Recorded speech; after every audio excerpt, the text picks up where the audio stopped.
ओम जय गुरुदेव. ज्या मुलामुलींचे लग्न जमत नाही त्यांच्यासाठी हा उपाय.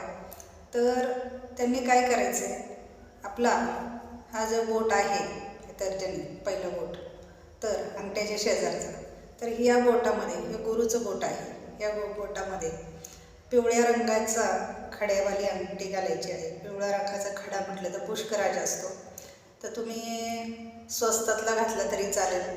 आणि तो खडा या बोटामध्ये घालायचा, त्याच्याने गुरुकृपा होते. आणि तो खडा, ती जी अंगठी आहे, ती अंगठी बनवून घ्या. तुम्ही सोन्यामध्ये बनवता आली तर ठीक आहे, नाहीतर पितळेमध्ये तुमच्या इच्छेने कशीही. पण हा पिवळा खडा ह्या बोटामध्ये पाहिजे. शक्यतो सोन्यामध्येच असतो. आता तुम्हाला कुठल्या पद्धतीने बनवता येईल त्या पद्धतीने बनवा, पण ह्या बोटामध्ये पिवळा खडा ज्या वेळेला तुम्ही धारण करता, तर तो म्हणजे रत्न जो असतो तो गुरुचा रत्न आहे. तर मग त्याच्याने कोणाच्या लग्नामध्ये अडचणी येत असतील तर त्यांचे लवकर लग्न जमतात, गुरुची कृपा होते.